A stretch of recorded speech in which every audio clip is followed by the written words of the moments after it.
Podcast Network Asia.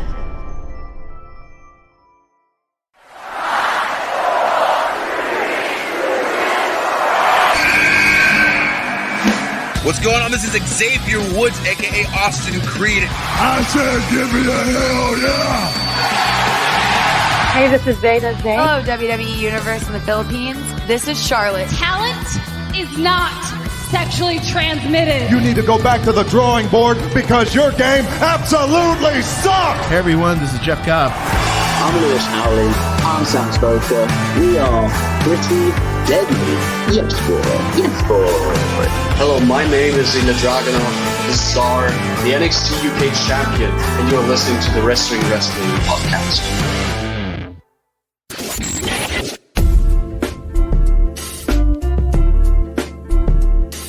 You are now listening to the longest running weekly episodic Filipino wrestling podcast. This is the Wrestling Podcast. Romaran here with Emile ASH coming at you for our third audio only episode of the week, because we had on Monday, we have our live anniversary audio only version for those who weren't able to come on Tuesday. And if you are listening to this is likely on a Wednesday. So when I'm getting up, it will be that way for quite a while. We got some interviews lined up like the old days, and it just do be like that sometimes.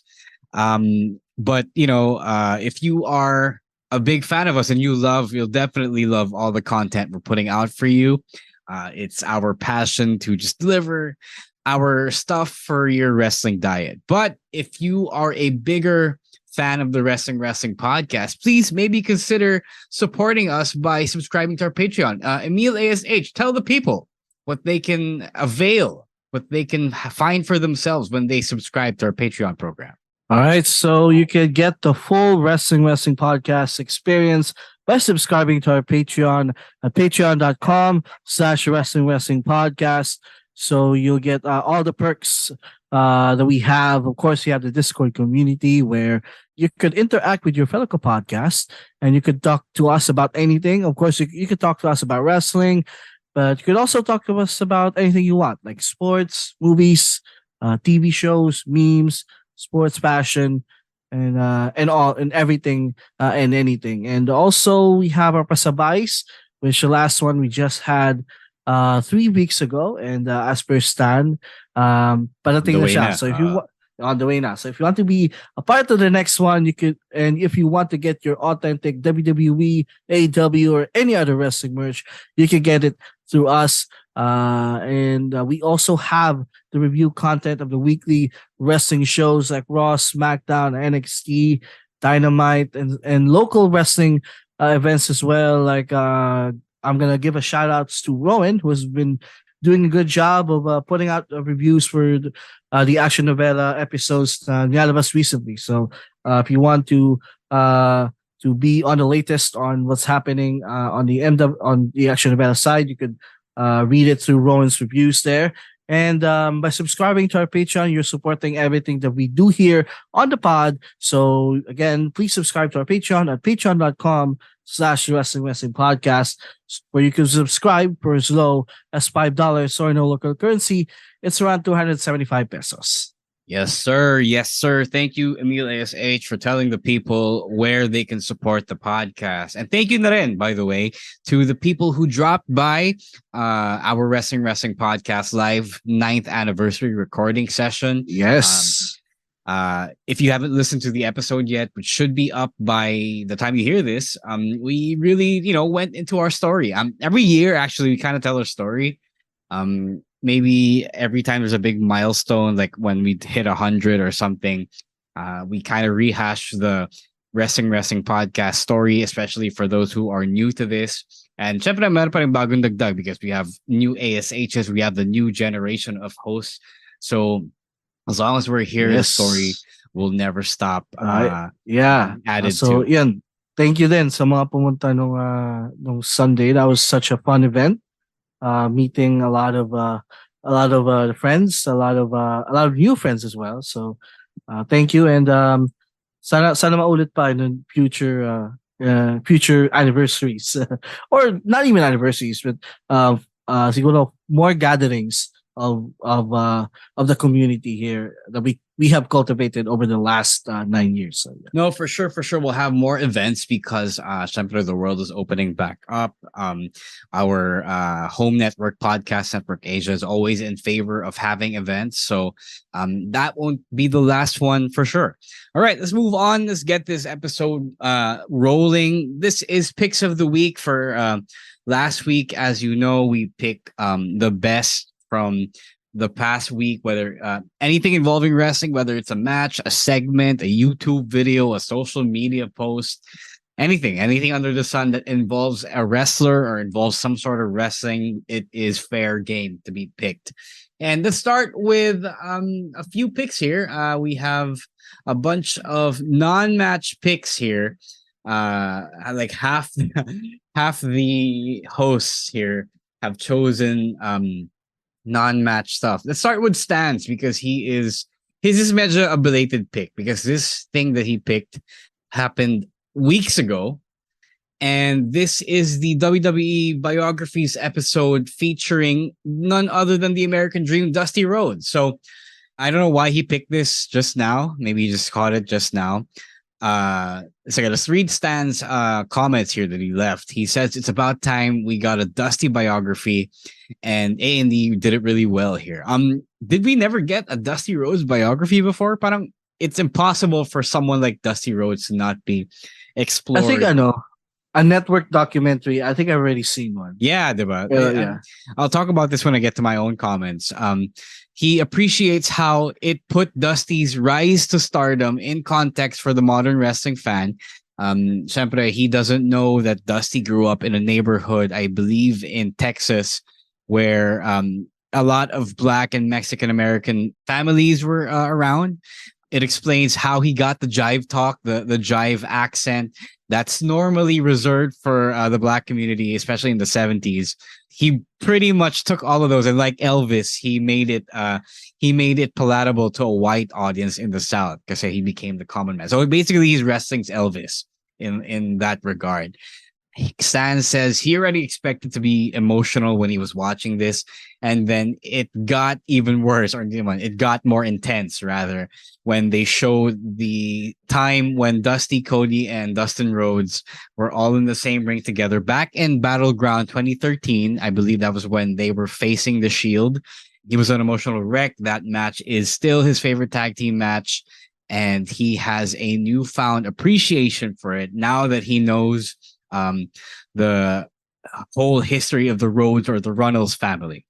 So Shepard, as a promo guy, as a mic guy, someone who is known for his mic skills, he loves how the documentary explained, quite a bit of nuance about how Dusty approached talking. As we all know, Dusty was a great talker. If you haven't seen the Hard Times promo yet, you definitely should. It's free on YouTube. It's 2 minutes of your time, and it's worth getting into to see what everyone refers to when they say hard times. Okay, my comments about this is, to me, it's nothing new. I have Dusty's book. Dusty has a book. It's kind of like his autobiography, but syempre ghostwritten with a writer. So I knew kind of some of this. Syempre not the newer stuff where it focuses on Sina Cody, Sina Teal, Cody's sister. So I believe, as we mentioned kanina, this isn't kind of new. Not that I don't think you should watch it. If you don't know anything about Dusty Rhodes and you only hear about him from the things Cody says and the storylines that Cody's involved with, it's worth a watch, and it's worth knowing what Dusty Rhodes was all about. But to me, it didn't really put in anything new. I knew that Dusty wasn't a present father to Sina Dustin. I knew that he made up for it when Cody and Teal were born.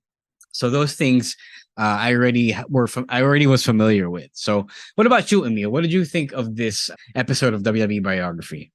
When this part na yun where you said na Dusty got his, the way he talks from living with blacks and Mexicans around the Texas area. Naisip ko, may pinagmanahan talaga si Cody eh. Like, remember when Cody, he rapped the verse during the lead to WrestleMania when he rapped a verse from California Love. So may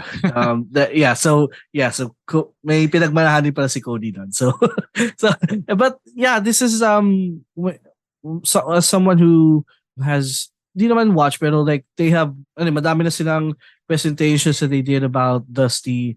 But syempre there's still things na new for me, like when yung nag-stick out sa akin was his chase towards winning the NWA World, the big gold belt, that chase when he went up against Ric Flair. And I can't help myself but to compare it to his son and yung people wanting Cody to win the title right then and there. Na you don't realize that his dad went through this chase where he kept on losing and losing and losing, and it made that win more satisfying when he finally beat Ric Flair for that big gold belt noong 1986. So may parallels din talaga sila ni Cody. I can't help but to think they have so many career parallels din. And and also that I love that they featured at least that battleground match, which I was already a fan by then, and that was my favorite match of that year because of the emotions. And even though at that time hindi pa ako familiar with Dusty, like I rooted for them to win, even though the Shield were like some of my favorite guys at that point. Yeah, it's great that you mentioned Dusty's chase actually, because that's actually a pretty good point. It's funny because wrestling is always, especially the good wrestling, it's always predicated on this, on the eternal chase for the babyface. And, yung people nowadays will tell you na it shouldn't be like that anymore. It's a different time. There are way more shows now, way too much programming actually, that the whole timeline for these things should be condensed. Kaya hindi na siya pareho. But, this has always been a thing for storytelling. It's always been a thing for wrestling. So it's I didn't get to say this on the live stream when we talked about the WrestleMania results, and I don't want to get to it too much because we have a lot of things to talk about. But you can't demand great storytelling from the wrestling program and complain when you actually get it. Because you shouldn't also assume that they're not going to finish the story. You're assuming that they're not, and it's not fair to the people telling the story because they should have the grace and the space to tell that story. Anyway, yun lang. Let's move on. Let's proceed to the next pick. It's Rowan's pick. This is kind of a silly pick, if you will. It's it's a video from React where they featured a bunch of NXT superstars: Wesley, Gigi Dolan, the family, Tony D'Angelo, and two Stacks. Stacks, but Stacks and two times. And sino to isa? Si JCJ and Trick Williams, right? Yes. So they were just playing games, and they were just playing party games, toys, kids games. He says that Rowan is amused when he sees wrestlers step out the ring and not be their character for videos like this. So he thought it was fun to see Tony D'Angelo play games, fold origami, write a poem. He just likes to see them all have fun. As if they hadn't had fun since their wrestling career started. Well, I will tell you right now, Rowan, that there is a lot of fun involved when you become a wrestler. So this goes to show, he says, that being an adult doesn't mean that your inner child is dead. You can still be a child at heart, even if you're a pro wrestler that is usually presented as someone who's tough and angry. I don't know where you thought you thought that not having fun was a thing, but people actually have fun in wrestling. Actually, sometimes people have too much fun that they forget the wrestling part. They forget the actual serious side of the business. But that's not to say that we can't have fun. It's fun. I did think that this video was funny, but I wasn't particularly compelled. Like, yes, it's a nice. I used to produce content like this back when I was in publishing. And syempre, it's fun. It's just stuff that you watch on YouTube. It doesn't move the needle. It's just there. Wala lang. It's a fun watch. It's a fun 8-minute watch. That's pretty much it. What did you think, Emile? For those who doesn't know, React is the former name, if you're familiar with those the Fine Bros, yung mga React channels. So that's them, and matagal lang suki ang WWE on this channel. So this wasn't a surprise for me. The one takeaway I have is ganun talaga magsalita si Tony D'Angelo. No, I think he and Sax. I think he and Sax were playing it up. There was a part that they highlighted. I think nung opening clip that they were kind of sounding normal. So nobody talks like that. Nobody talks like a Italian gangster in 2023. So I know for a fact they were playing it up, and feeling ko kasi they were so much into the character already that it's natural for them to sound like that. Yeah, okay. So I thought ganun talaga siya magsalita. But anyways, it was a fun video. Like, this is a type of video na siguro pag kumakain ako and have nothing to watch, I would just pampalipas oras. And it was fun. It was fun, harmless fun. You'd see wrestlers be themselves, at least at some point. So yun, it was a fun, kaso parang mahaba siya, it was 20 minutes. So, yun lang yung complaint ko. It was 8 minutes, diba? It was 8 minutes? No, it was 18. 18? Okay, God. Yeah, that's way too long. That's way too long. Yeah. Sorry about that. That's way too long. Speaking as a content creator na has produced videos like that, that's way too long. Yeah, for flop pieces like this, it should be like that. At least hindi siya lalagpas ng 10. Yeah. For me, yeah. All right. Sige, now that we talked about that, let's talk about Chino's pick here. This one is a better pick, I think. Mustafa Ali did a press tour for at Saudi Arabia, in Jeddah specifically, and he did it during Ramadan. So he squeezed in his Hajj, which is the trip to Mecca for those who aren't fully aware of the Islamic faith. So he pretty much hit two birds with one stone there. So he promoted, I believe, the Saudi shows while managing to fulfill his religious obligations. That's pretty cool. Ali has been pretty open about his Islamic faith. Syempre, people will be assholes about that on social media. So he defended that. He defended himself.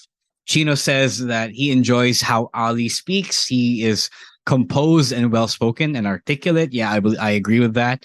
The video gives a lot of insight to Ramadan and the Hajj, as well as the other practices performed by Muslims during this period.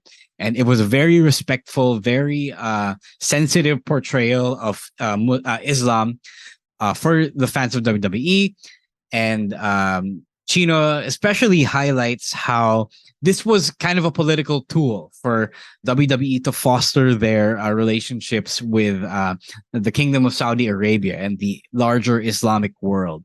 He says that WWE had a smart, if you have it, use it mentality, in which they have a big Muslim superstar like Ali, and syempre in a way si Sami Zayn na rin.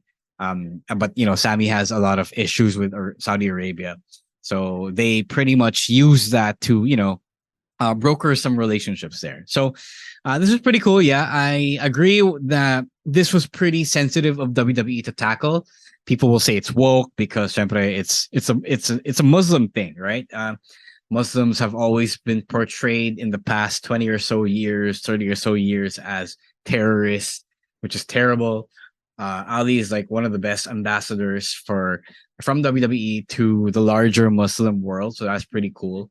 And even though I know it won't, enlighten a lot of the terrible American fans of the WWE, it's still a good try, syempre. Kasi it's pretty good PR for them to just try and be sensitive about, the larger world outside of the white people world, the white Christian world that's prevalent in America. What did you think of this, Emile? This honestly reminds me of, back to my being a basketball fan roots. Remember that show NBA Inside Stuff, and they would always they would always have a weekly segment. They would follow a player's like day in their lives, like where did they go, what they do. This kind of reminds me of that. Like they followed through Mustafa Ali's his press tour in Saudi Arabia and practicing his religion, and I think they did it respectfully, naman. Like I didn't see anything offensive about it. I didn't see anything wrong about it. Like I know things are kind of iffy because of the relationship of WWE with Saudi Arabia, but this was perfectly done in my opinion, and I love how I would always love every time Mustafa Ali would get featured because I like the guy. I want the guy to have this big push because I think it's one of the great talents in the WWE. So things like this, it can also helps the general audience to be familiar and to know who Mustafa Ali is. Yeah. Sana lang, it's just pretty sad lang that Mustafa Ali kind of lost his momentum from 2019, diba? Yes. When he was kind of pushed on SmackDown. Now he's a mid-card comedy act that's kind of lost in a shuffle on Raw. So I hope that, this eventually leads to something better for him. All right. We have more picks in the pipeline, but before that, let's take a quick break first and, give ourselves a breather and hear from our fellow podcasts on Podcast Network Asia. All right. We are back with picks of the week from the week of April 17 to April 24.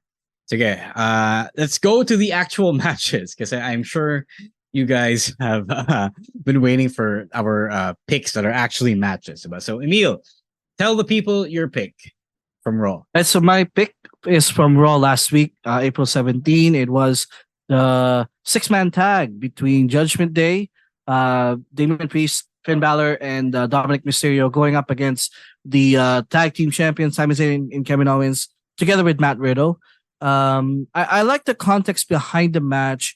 Yung short-term deal that the Bloodline made with the Judgment Day to take care of their problems with Sami Zayn and Kevin Owens. In exchange, they will extend their services in taking care of the Judgment Day's problems with Rey Mysterio, which, if you watch last week's Raw, Solo defeated Rey Mysterio. It also a great match. So I would also give that a shout out, which happened early, like in the first match of that Raw. So I like it when there's a reason as to why a main event match is happening. Because most of the time, they will just announce a match without the context, but we just know that they're feuding. But there's no explanation as to why we're getting this match like we have been getting recently on Raw. So this was a nice change of pace. And it was a very fun back and forth match. And both teams got their thing in. It was your typical 6-man main event tag match. And the post-match angle where the babyface teamed up, you got Sami, KO, and Riddle, and then yung Lumesbach, yung LWO, to get rid of the heels. It was very Attitude Era-esque. I mean, we already talked about it on a live stream last Thursday. I like it when feuds would cross over with one another. It sends this message na everyone can still interact with one another and not be isolated in their own feuds. And sana we will get more of this in the next weeks to come and in the Triple H era. So there. Yeah, I agree. We already talked about a lot of this last week now on Thursday. Yes, on the live stream. Yeah. So I will defer. I mean, you mentioned it. You mentioned everything, and we already went into the finer details of this. Siyempre, these 6 men are really good at what they do. So it's no surprise that this was a fun main event of Raw last week. Do you have anything else to add about this match? Because I don't have. That's everything that's needed to be said. I mean, again, we already explained everything on the live stream last Thursday. All right. Sige.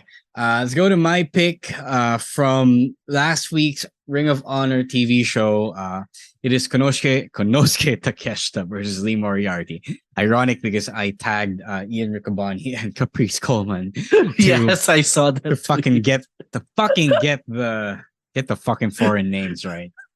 I say it's so bad. It's if you watch the show, it is for me as a commentator, it's downright embarrassing. Kasi these are people you're introducing to a larger American audience. Tapos, mamaliin mo pa yung pangalan. So, malalaman nila. I mean, maririnig nila yung maling pangalan, yung maling pagbigkas. Tapos, it's gonna kind of give them, kind of let them know that it's okay to fuck up their names, Kasi I'm American. I don't know how to say these Japanese or Spanish names, diba? So, fuck that. Please, if you are a commentator, if you're listening to this and you are a professional commentator, whether it's wrestling or basketball or boxing, MMA, whatever have you, if you are commentating anything, please get these names right, especially these foreign, non-English, non-Western names. Kasi we can't normalize messing up another culture's names, diba? Another culture's language. Anyway, that's my tangent. This match is pretty good. It's really great. ROH and AEW matches tend to be faster paced, work rate, fests. I hate using that term, work rate, but these guys slowed it down. They made everything easily digestible and meaningful. So I know that Takeshita likes to fly around, medyo high energy siya, but he was game to slow it down with Moriarty. Moriarty kasi is a more technical wrestler. He's a bit of a striker as well. So it benefits him to slow the game down and work at his pace. So that's pretty cool of them to do. If you think that these matches from these promotions are too fast, masyado silang meaningless, if you will, it's just focusing on the spots, on the high spots, please watch this match because it kind of pretty much highlights the fact and tells you now, okay, it's not always like that. We can do the style that you see on a show like WWE as well. It may storytelling. There's an in-ring storytelling. The outside the ring storytelling isn't all there, but the in-ring stuff was, really on point. And it was mentioned on commentary during the match as well. But watching these two work is getting a glimpse of the future of AEW and Ring of Honor. So that's pretty cool. And you can point back to stuff like this to say now, I saw these future pillars, if you will, from the very beginning, from the beginnings rather, not the very beginning. So I enjoy watching the mid card guys, and Takeshita is getting a big push on AEW. So he's not going to be a mid-card guy for too long, I think. But it's fun to see them develop and evolve and, rise through the ranks in front of our very eyes. Yeah, I also caught this match before we came on. And, it was sobrang hard-hitting ng moveset ni Takeshita. Like, everything hits. Like, everything, there's every strike, there's always a loud sound. And I think for me, he has one of the best movesets I've ever seen from a wrestler. So, and that's saying something. Kasi he has moves he has normal moves na pwede actually siya maging finishers eh.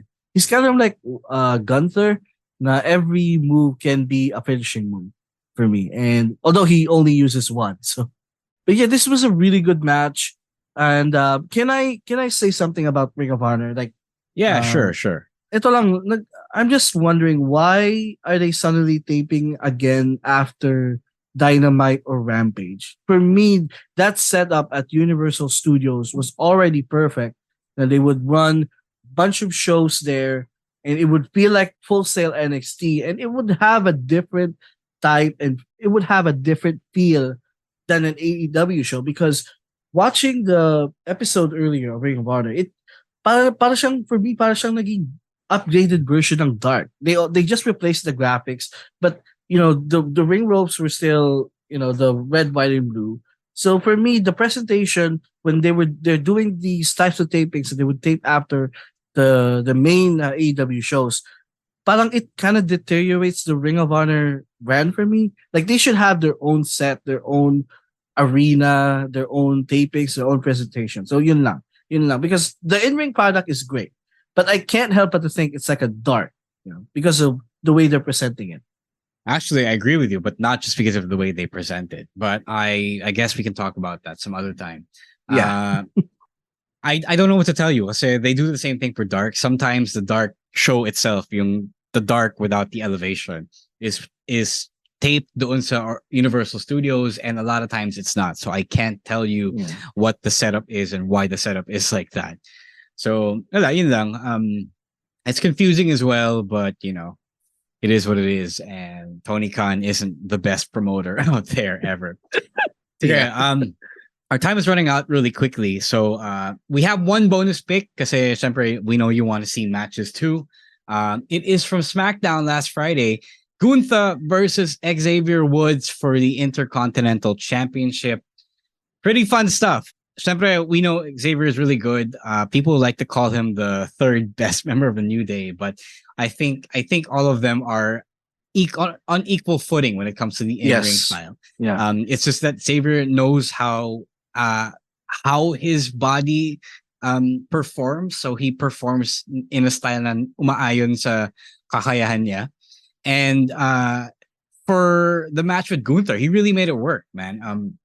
He matched GUNTHER's style blow for blow even, and kind of threw in his style. He didn't quite work GUNTHER's style 100%, but he took it and put in his own little stank on it. So pretty fun stuff. I thought it should have main evented the episode of SmackDown, and I thought it was like a prestigious match that deserved more time. What did you think, Emile?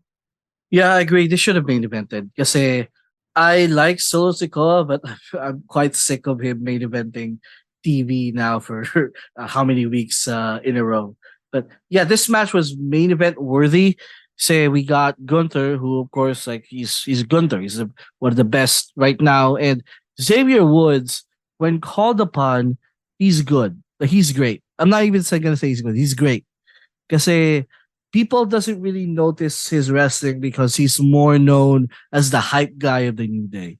Pero I actually like it when di naman sa I wish na they would get injured, but when pag solo lang siya, he gets to shine, and this is one of those moments where he get to shine on his own without Kofi or Big E overshadowing him, because like it or not, when pag silang tatlo magkakasama, most of the time that the focus is on Big E or Kofi, but Xavier is good on his own. He's great on his own, and he got to show it on the worldwide stage against one of the best champions in the modern era, and he went toe to toe. It was a great back and forth match. Hindi siya naging jobber match na it was only a few minutes and then tapos na. So you can't make Xavier Woods a jobber. That's exactly. So for me, it shows you how good he was. Na nakipag-compete talaga siya against GUNTHER, and even though he lost, his stock I think went up after this match for me. Yeah, agree. It's fun the way they are handling the mid card on SmackDown right now. It is very fluid. Sure, they have less time, so they can't feature just about everyone. But the way they do it, I enjoy the rotating cast. So I'm sorry, guys, LA Knight can't always be on the show, but I like that everyone is at least somehow getting a fair shake. All right, that is just want to add this one point. May momentum na ako eh. Sorry. Yeah, and now, although we're gonna talk about this on Thursday, now that there's a new title, that upper mid card scene is gonna be boosted. So you're gonna see more GUNTHER, more Sheamus, more Drew on a bigger stage. But we'll talk more about the new title on the live stream on Thursday. Yes, sir.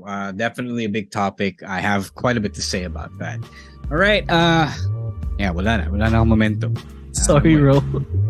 That is it for our picks of the week for the week of April 17 to April 24.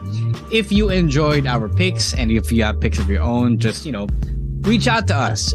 The Wrestling Podcast on Facebook at Wrestling Podcast, on Instagram at Wrestling2XPod, on TikTok and Twitter. I am at RhodesRowen. He is at EML_Meister. We have at _Stancy for Stan, at Chino Supersize for Chino, and at Monday Night Rowan, that's NITE, for Rowan ASH. You can just leave your picks on the comments of this post, of this episode. And syempre, we know how much you miss leaving your own picks I know we don't get to read them anymore on the live stream, but it is for your own good. It's for something better, you know. All right, that is it for our third audio only of the week. I'm sorry, there's so much content to get through, but if you are a fan, again, I'm sure you'd love having something to listen to almost every day. So yes. Thank you again on behalf of my co-hosts, on behalf of Emile ASH, Stan, Chino, and Rowan ASH. This has been the Wrestling Podcast. Thank you as well to our good boys and girls, our babyface producers, our babyface marketing team over at Podcast Network Asia for helping us and letting us do what we do and make the most out of our passion for podcasting and talking about wrestling. Diba? So until then, until the live stream or until the weekly big episode, we are here and we'll see you. All right? Don't be safe. Don't be a dick. Be well. Do good. And, just, take it easy. All right? Wrestling Podcast out. Peace.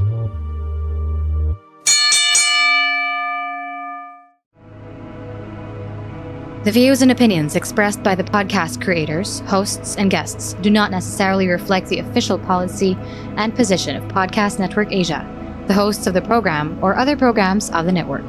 Any content provided by the people on the podcast are of their own opinion and are not intended to malign any religion, ethnic group, club, organization, company, individual, or anyone or anything.